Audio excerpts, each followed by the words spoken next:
Andrew Morton's a fascinating bloke. He's written many a book, but certainly shocked the world with his book about Princess Diana. He joins us now at the front of Buckingham Palace at Canada Gate, where we're getting ready for the coronation of her ex-husband, King Charles. Andrew, lovely to see you again. Now, a few things to get to, including, can you believe after all of this time, new things are coming out, including a handwritten note that Diana wrote about the future of the monarchy? Yes, I mean, Diana was a fan of the monarchy, but not a great fan of Prince Charles becoming king. And she once said to me that she hoped that Prince Charles would go off to Italy with his lady, referring to Camilla Parker Bowles, do some farming, sketching, and leave her to bring up William to his future destiny as king.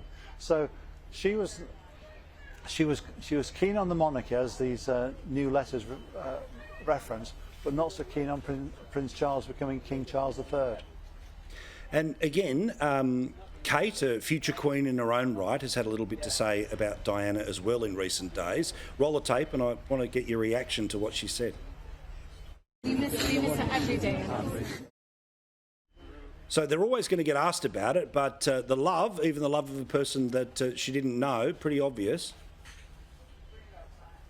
Yes, and I find it interesting that when you look at opinion polls, it's younger people who weren't even born when Diana was alive who think that Queen Diana would be preferable to Queen Camilla. So there is a kind of an elephant in the room, and it is the presence of Diana. And I think you'll see, as it were, her embodiment on Earth in the shape of Prince Harry when he arrives for the coronation on Saturday. The Harry of it all, the idea that he'll be there physically, but he's obviously not all in. He's literally going to pop in and out over a couple of hours. It's an obvious source of sadness for any family. But what do you think about his decision to be there as briefly as he will be? Well, I think it's good that he's agreed to support his father, but he obviously it's a flying visit.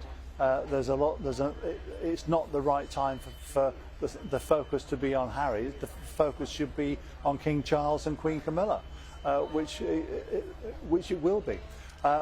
Harry has moved on. He's making a life in Montecito in California. I was there the other day, and he's seen very much as a kind of a guy you see around the neighbourhood.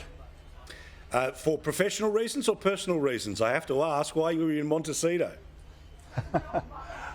I've got friends there. I live in a place called Pasadena, which is just down the road. But you know, he's seen the car wash. He walks his dogs on the beach. There's talk locally that he's going to buy himself a forever house in an area called Hope Ranch, which has got a private beach. That's what the local gossip is. I thought you were going to scoop us then. Anyway, that would have broken YouTube. All right, last one here, Andrew. As a person who has seen Charles at his best and worst, seen the institution as its best and worst in response to your incredible reporting, and now, obviously, as you've just said, sort of bouncing in and out between the United States and the UK. We all knew this moment would happen, which would be there would eventually be a moment when the crown would be placed upon his head. We would see a coronation. Now that it's here, what does it feel like compared to what you anticipated this moment in history to inevitably be? Well, I think it's got a sense of more of business as usual, as opposed to the Queen's coronation in 1953, where it was a sense of a new Elizabethan age, a page turning of the history books. This time around, we all know Prince Charles. We've seen him over the years. We've all got an opinion about him. We've got an opinion about Queen Camilla, and I think that there's a sense that it's change within normality.